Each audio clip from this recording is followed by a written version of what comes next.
Welcome to কনসেপ্টিক্স। কনসেপ্টিক্সে তোমাদেরকে সবাইকে স্বাগত জানাই। ফুড এসআই যে পরীক্ষা চলছিল তার সেকেন্ড শিফটে পার্ট 1 সেকেন্ড শিফটে মোট যে ম্যাথমেটিক্সের কোর্সে ছিল সেগুলোকে আমি মোট 3টে পার্টে আলোচনা করব। তো এটা তার ফার্স্ট পার্ট, ঠিক আছে। আমি অলরেডি অনেকগুলো পার্ট আলোচনা করেছি, যেগুলো দেখোনি সেগুলো দেখে নিও। যারা প্রথম দেখছো তারা অবশ্যই চ্যানেলটা সাবস্ক্রাইব করে নিও এবং বেল আইকন প্রেস করে রেখো, ঠিক আছে। আচ্ছা, কোশ্চেন শুরু করার আগে একটা ছোট্ট তোমাদের জন্য মেসেজ দিতে চাই। সেই মেসেজটা হচ্ছে এই যে, দেখো আমি অ্যাডভান্স ম্যাথের অনলাইন ব্যাচ শুরু করব এবং সেই ব্যাচ ক্লাস শুরু হবে 4 এপ্রিল থেকে। ক্লাস চলবে প্রতি মঙ্গল, বৃহস্পতি এবং শনিবার রাত্রি 9:30 থেকে 10:30, একেবারে তোমাদের সুবিধাজনক সময়ে। আর সেই ক্লাসটা এবং এর বেতন হচ্ছে 800 টাকা। একবারে দিতে হবে, অ্যাডভান্স দিতে হবে। আর কি কি থাকছে দেখো, থাকছে অ্যালজেব্রা থাকবে, theory of equation, mensuration, geometry, coordinate geometry, trigonometry, height and distance, permutation, combination, probability এবং নাম্বার সিস্টেম থাকবে। যারা মূলত বিসিএস এর মেইনসের জন্য প্রিপারেশন নিচ্ছ তাদের কথা মাথায় রেখে ম্যাথমেটিক্সের এই কোর্সটা ডিজাইন করা, এবং 4 থেকে 5 মাস ম্যাক্সিমাম সময় লাগবে। আর বেতন একবার দিতে হবে 800 টাকা। যারা ক্লাস করতে চাও তারা অবশ্যই যোগাযোগ করে নিও। এবং যোগাযোগ করবে কি না, আমার এই যে নাম্বারটা দেখছো 9002188712, এই নাম্বারে হোয়াটসঅ্যাপ করো অথবা কল করতে পারো, ঠিক আছে। তো আজকে প্রথম কোশ্চেন কি আছে দেখো। তো এক্ষেত্রে খুব বেশি ডিটেলস আলোচনা করার সুযোগ নেই, ডিটেলস করতে গেলে অনেক লম্বা হয়ে যাবে ভিডিও। আমি যেটুকু করতে হবে সেটুকু আলোচনা করছি। যদি বুঝতে অসুবিধা হয় তাহলে কমেন্টে লিখবে, দরকার হলে আমি প্রত্যেকটা কোশ্চেনের জন্য আবার আলাদা করে ভিডিও বানিয়ে দেবো ডিটেলস করে। দেখো, 4% ডিসকাউন্ট দেওয়ার কথা বলা আছে। তো 4% যদি ডিসকাউন্ট দেয় তাহলে দিতে হবে কত পার্সেন্ট না, 96% দিতে হবে। সেই 96% সমান কত বোঝাচ্ছে না, 1920 এটা বোঝাচ্ছে। তাহলে মার্ক প্রাইস মানে কি হবে না, মার্ক প্রাইস মানে এটা 100% বের করতে হবে। তো 100% ইকুয়াল টু কত হয়ে যাবে, এটা দেখলে বোঝা যাচ্ছে 20 দিয়ে গুণ হচ্ছে। তো 20 দিয়ে গুণ করলে এটা হয়ে যাবে 2000 টাকা, ঠিক আছে। তো পরের প্রশ্ন দেখি। এখানে বলেছে যে 2 বছরে 4% হিসাবে সরল সুদ এবং চক্রবৃদ্ধি সুদের হারের অন্তর হচ্ছে 1 টাকা, তাহলে প্রিন্সিপালটা কত হবে। তো কনসেপ্টটা হচ্ছে এটা যে 4% ইকুয়াল টু 1, তাহলে 100% ইকুয়াল টু কি হয়ে যাবে না, 100% ইকুয়াল টু 25 হবে। আবার একবার ঠিক এই কাজটাই করবে যে যদি 4% সমান 25 হয় তাহলে 100% ইকুয়াল টু কত হবে না, 625, অপশান ডি হয়ে যাবে। জিনিসটা হচ্ছে এরকম যে প্রিন্সিপাল এখানে আছে, সেই প্রিন্সিপাল 100%, প্রথম কি হবে না, এরা 4% করে আমরা এই একটা ইন্টারেস্ট পাবো, এই ইন্টারেস্টে আবার 4% করে যেটা হবে সেটা ডিফারেন্স পাবো। তো আমাদেরকে এইটা দেওয়া আছে, তাহলে প্রিন্সিপাল কত হবে এটা বের করতে বলেছে, ঠিক আছে। আচ্ছা, পরের প্রশ্ন যাই, চলো। পরের প্রশ্ন কি আছে দেখো।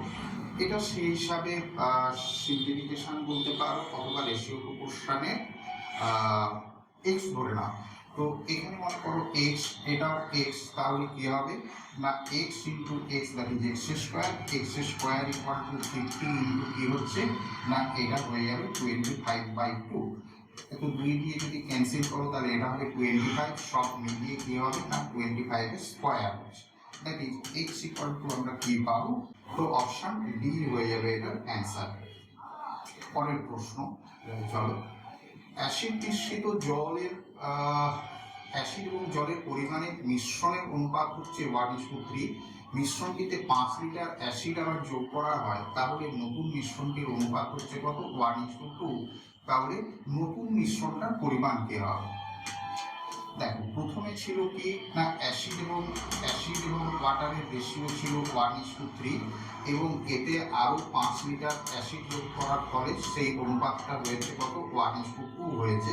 তো অনুপাতের যোগফল 3, এই 3 ইকুয়াল টু কত হবে সেটা বের করতে বলেছে। তো আমি এক্ষেত্রে কি করবো না অপশান ডি এ যাই। তো ডি এ যাই মানে কি, ধরো এটা যদি 45 করি তাহলে এইখানে যেটা ছিল 4, সেই 4 মানে কত হচ্ছে 40 হচ্ছে। তো 3 যদি 15 হয় 15 টাইমস দ্যাট ইজ এটা হবে 15 এবং এটা হবে কত 30। দেখো অ্যাসিড মিশিয়েছে, তাহলে অ্যাসিড এখানে 15 ছিল, তো এখানে তাহলে 10 হবে এবং এটা 30 হচ্ছে, এই 30 এখানে, সুতরাং 1:3 হচ্ছে, কন্ডিশন স্যাটিসফাই করছে। অথবা ডিটেলস হিসাবে চাইলে তোমরা সেটাও করতে পারো, আমি অপশান টেস্টে এখানে বেশি ফেভার করব। পরের প্রশ্ন দেখো, কোনো সংখ্যার 75% যখন 75-এর সঙ্গে যোগ করা হয় তখন সংখ্যাটা সমান হয়ে যায়। তাহলে 75%-এর সঙ্গে সমান হতে গেলে সমান হয়ে যাবে মানে কত 100% হয়ে যাবে। অর্থাৎ এই যে 25%, সেই 25% ইকুয়াল টু কত হচ্ছে না 75। তাহলে সংখ্যাটা মানে হচ্ছে 100%, 100% ইকুয়াল টু কি হয়ে যাবে না এটা 300 হয়ে যাবে। ঠিক আছে। পরের প্রশ্ন, পরপর 4টি জোড় সংখ্যার সমষ্টি বলা আছে 784। পরপর 4টি জোড় সংখ্যা সমষ্টি বলা আছে 784। ধরো 4টি জোড় সংখ্যা আছে, আমি ধরে নিচ্ছি এই হচ্ছে 4টি জোড় সংখ্যা, এদের সমষ্টি বলা আছে। এই কোশ্চেন চাইলে তোমরা ডিটেলস তো করতেই পারবে, বাট আমি এটাকে শর্টকাটেই করি এবং ইন্টারেস্টিং ব্যাপার হচ্ছে এক্সাক্ট একদম এই সংখ্যাটা দিয়ে যে আমার প্রেসক্রিপশানে আছে, আমার স্টাডি মেটেরিয়ালসে এই কোশ্চেনটা আছে, এটা আমার কমন কোশ্চেন। এখন যেহেতু এগুলো 4টি জোড় সংখ্যা বলেছে, তার মানে এই সংখ্যাগুলোর মধ্যে গ্যাপ হচ্ছে কত না +2 এর গ্যাপ। তো সমষ্টি বলা আছে 748, তাহলে এদের এভারেজ কত হয়ে যাবে না এভারেজ হয়ে যাবে 748/4, অর্থাৎ দেখো এটা হচ্ছে 187 হয়ে যাবে। তো এইগুলো কিন্তু কি না এগুলো বলা হচ্ছে জোড় সংখ্যা। 187 এটা কিন্তু নিজে বিজোড় সংখ্যা হচ্ছে, তাহলে আমাদেরকে কি বের করতে বলেছে ছোট সংখ্যা বের করতে বলেছে। 187 এর আগের যেটা ছোট সংখ্যা সেটা হবে 186, তো তার থেকে আরো 2 কম হয়ে যাবে কি না 184, অপশন সি হয়ে যাবে এটার অ্যান্সার। ঠিক আছে। চাইলে তোমরা x ধরেও করতে পারো, যদি এটাকে x লিখো তাহলে এটা হবে x+2, এটা হবে x+4 এবং এটা হবে x+6, এদের যোগফল বলা আছে 748। ঠিক আছে, এভাবেও করতে পারো। দেখো এ বি সি একসাথে কাজ করে একটি কাজ 30 মিনিটে শেষ করে, এ এবং বি একসাথে করলে সেটা 50 মিনিটে করতে পারে, তাহলে সি একা কত সময় করবে। এক্ষেত্রে এই যে এ এবং বি না, এই এ এবং বি কে মনে করো কোনো একজন, দুজনে মিলে করলে এটা 30 মিনিটে করতে পারে, এ একা করলে 50 মিনিটে করবে, তাহলে এ কত করবে একদম ফর্মুলা বসিয়ে দাও, 30 × 50, নিচে হয়ে যাবে 50 - 30, দ্যাট ইজ 20। তো একটা শূন্য কাটো এবং এটা কাটলে 25, তার মানে কি হচ্ছে না 75, এটা হয়ে যাবে অ্যান্সার। সি একা করলে 75 মিনিট সময় লাগে, অথবা এলসিএম অ্যাপ্রোচে তোমরা করতে পারো, আমি এটা ফর্মুলা বসিয়ে দেওয়ার সুবিধা মনে করবো। এ এবং বি 10 ঘন্টা এবং 15 ঘন্টায় করতে পারে, তাহলে কত ঘন্টায় একত্রে একসঙ্গে করলে কত সময় পড়বে। তো এক্ষেত্রে ফর্মুলা বসিয়ে দাও, 10 × 15, নিচে হবে 10 + 15, দ্যাট ইজ 25, এটা ক্যান্সেল করলে সব মিলিয়ে 6, অপশন বি হবে এটার অ্যান্সার। পরের প্রশ্ন, কোনো স্কুলের ছাত্রছাত্রীদের 60% ছাত্রী যদি ওই স্কুলের মোট 690 জন ছাত্রী থাকে, তাহলে ওই স্কুলের মোট ছাত্রছাত্রীর সংখ্যা কত। তো এখানে বলা আছে 60% ছাত্রী এবং 690 জন ছাত্রী, তাহলে 60% ইকুয়াল টু কি লিখবো না 690, তাহলে 100% ইকুয়াল টু কি হয়ে যাবে না 60 × 100%। ঠিক আছে। তো ক্যান্সেল করো, এটাকে 20 দিয়ে যদি ক্যান্সেল করো 3, এটা হবে 5, এটা ক্যান্সেল করলে হবে 2, 3, 0, তো 115, অপশান এ হয়ে যাবে এটার অ্যান্সার। পরের প্রশ্ন, 78 এই সংখ্যাটিকে 3টি অংশে বিভক্ত করতে হবে যাদের অনুপাত কি হচ্ছে না 1:1:1/3:1/6। তো এটাকে আগে সরল করে দাও, সরল করলে কি করবে 6 দিয়ে গুণ করে দাও, এটা হয়ে যাবে 6, এটা হয়ে যাবে 2 এবং এটা হয়ে যাবে 1। অনুপাতের যোগফল কত হচ্ছে দেখো 6 2 8 একে 9 হচ্ছে। তো এই 9 মানে কত না 9 মানে হচ্ছে 78, টোটাল এইটা। তো আমাদেরকে বের করতে বলেছি কি না মধ্যপদ, অর্থাৎ 2 ইকুয়াল টু কত হবে। এই যে 9 ইকুয়াল টু 78 হচ্ছে, তো এটা সেইভাবে সরাসরি গুণে আমরা বুঝতে পারছি না। সুতরাং কি হবে দেখো না 9 যদি 78 হয়, 9 যদি 78 হয় 1 হবে কত না 78/9 হবে, এবং আমাদের দরকার কত 2 একক, তাহলে 2 কত হয়ে যাবে না 78 × 2/9। 3 দিয়ে ক্যান্সেল করলে এটা হবে 3, এটা হবে 26, 26 দিয়ে 52/3, 17 পূর্ণ 1/3, এইটা হয়ে যাবে এর অ্যান্সার। পরের প্রশ্ন কি আছে দেখো, 280 মিটার দীর্ঘযুক্ত একটি ট্রেন 60 কিলোমিটার/ঘন্টা বেগে গতিশীল 220 মিটার প্রকৃতির একটি প্ল্যাটফর্মকে অতিক্রম করতে হবে। তাহলে প্ল্যাটফর্মকে অতিক্রম করতে গেলে কি হয়, শুধুমাত্র প্ল্যাটফর্মের দৈর্ঘ্য হলে হবে না, প্ল্যাটফর্মের সঙ্গে ট্রেনের দৈর্ঘ্য অতিক্রম করতে হবে। তাহলে টোটাল কত অতিক্রম করতে হচ্ছে না 280 আর হচ্ছে প্লাস 220, এটা হয়ে যাবে কত 500 মিটার ক্রস করতে হবে। তো স্পিড কত না 60 কিলোমিটার/ঘন্টা। তাহলে সময় কি লাগবে না টাইম, মানে মেন্টালি এটা ভাবো যে টাইম মানে কি না ডিস্টেন্সকে আমরা স্পিড দিয়ে ভাগ করবো, ঠিক আছে। তো ডিস্টেন্স বলতে কত 500 এবং স্পিড কি হচ্ছে না 60 কিলোমিটার/ঘন্টা। তোমরা এটা জানো যে ট্রেনের অঙ্কে কিলোমিটার/ঘন্টাকে মিটার/সেকেন্ডে পরিণত করতে হয়, সেই জন্য 5/18 দিয়ে গুণ করতে হয়। 5/18 নিচে লিখতে হবে, বাট এই 18 কোথায় চলে যাবে না 18 উপরে চলে যাবে। সুতরাং একটা ক্যান্সেল করো, এটা ক্যান্সেল করলে 3 এবং এটা ক্যান্সেল করলে 10, তো সব মিলিয়ে কি হচ্ছে না 30 সেকেন্ড সময় লাগছে।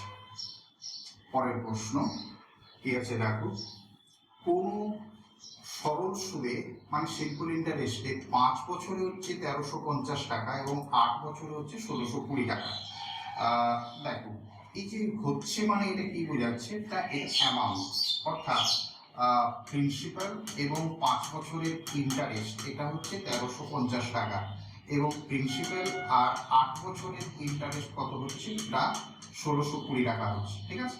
তো এটি যদি আমরা বিয়োগ করে দিই তাহলে প্রিন্সিপাল ক্যান্সেল হয়ে যাবে, আমরা কি পাবো 3 ইয়ারের ইন্টারেস্ট পাবো। দেখো এটা যদি 70 দিয়ে হয়ে যাবে 270, 3 ইয়ার্সের ইন্টারেস্ট হচ্ছে 270। তো 1 বছরের ইন্টারেস্ট কি হয়ে যাবে, 1 বছরের ইন্টারেস্ট হয়ে যাবে কত, এটা 90 হয়ে যাবে। এবার এই 5 ইয়ার্স বা 8 ইয়ার্স যেটা ইচ্ছা বের করতে পারো, ধরো আমি 5 ইয়ার্সের ইন্টারেস্ট বের করছি, হয়ে যাবে কত 450। সুতরাং এইটার থেকে যদি 450 মাইনাস করে দিই তাহলে যেটা থাকছে সেটাই হচ্ছে কি না প্রিন্সিপাল হয়ে যাবে, ঠিক আছে। তো সিম্পল ইন্টারেস্টের উপরে খুবই ট্রেডমার্কওয়ালা কোশ্চেন, আই হোপ তোমরা এটা বুঝতে পারবে। পরের প্রশ্ন খুবই ইন্টারেস্টিং কোশ্চেন, যদি কারোর নজরে এটা খেলে যায় তাহলে 2-3 সেকেন্ডের কাজ, আর যদি নজরে না খেলে তাহলে কিন্তু অনেক সময় লেগে যাবে। এটা নাম্বার সিরিজের কোশ্চেন, রিজনিং বলে ভাবতে পারো। এই যে সিরিজটা দেওয়া আছে সেই সিরিজের 25তম পদ কি হবে, যাদের চোখের নজরে খেলে যাবে তারা এক চান্সে করতে পারবে, কত করবে 25 স্কয়ার প্লাস 1 626 অপশন এ। দেখো 2 5 10 7 17 26 এরকম করে করে চলছে। তো এইটা হচ্ছে 1 নম্বর পদ, এটা 2 নম্বর পদ, এটা 3 নম্বর, এটা 4 নম্বর, এটা হচ্ছে 5 নম্বর, এরকম করে করে যেটা 25 নম্বর পদ হবে সেটা কত হবে। এখন এই যে 2 থেকে আমাদের বুঝতে একটু অসুবিধা হবে, আমরা 5 থেকে বোঝার চেষ্টা করি। 5 কে আমরা এরকম লিখতে পারি 2 স্কয়ার প্লাস 1, 10 কে আমরা এরকম লিখতে পারি 3 স্কয়ার প্লাস 1, 17 কে লিখতে পারি 4 স্কয়ার প্লাস 1। তো এটাও কি বোঝাচ্ছে, এটা 1 স্কয়ার প্লাস 1। তাহলে 25 নম্বর পদ কি হয়ে যাবে না, 25 নম্বর পদ হয়ে যাবে 25 স্কয়ার প্লাস 1, তো 625 প্লাস 1 মানে কত না 626। ঠিক আছে, এটা কিন্তু খুবই ইন্টারেস্টিং কোশ্চেন নাম্বার সিস্টেমের। তো আপাতত এটাই লাস্ট কোশ্চেন আছে, দেখি চলো। 720 টাকায় 20 ডজন ডিম কিনেছিল, যদি ব্যক্তি 20% লাভ পেতে চায় তাহলে প্রতিটি ডিমের বিক্রয় মূল্য কি হবে? এই কোশ্চেনটাও কিন্তু আমার স্টাডি মেটেরিয়ালসে কমন কোশ্চেন আছে। ঠিক আছে, চলো। 720 টাকায় কিনেছিল, 20 ডজন কিনেছিল, ভালো কথা। 20% লাভ করতে চায়, তাহলে সেলিং প্রাইস কত হয়ে যাবে না 120/100, এটা হয়ে যাবে 20 ডজনের মোট সেলিং প্রাইস। আমাদের কিন্তু 20 ডজনের চাইনি, চেয়েছে কি না প্রতিটি ডিমের, অর্থাৎ এটাকে ভাগ করতে হবে কি দিয়ে না 20 ডজন দিয়ে। 20 ডজন মানে 20 ইন্টু 12। ঠিক আছে, এইটা যদি হিসাব করো তোমরা দেখবে অপশন সি 3 টাকা 60 পয়সা পাওয়া যাবে। তো এই হচ্ছে ফার্স্ট পার্টের। সেকেন্ড শিফটের টোটাল প্রশ্নগুলো আমি আরও দুটো ভিডিও করব, যাতে ভিডিও ছোট ছোট হয়, তোমাদের দেখতে সুবিধা হবে। ঠিক আছে, তো পরের জন্য অপেক্ষা করো, খুব তাড়াতাড়ি পরের বার চলে আসবে। Thank you.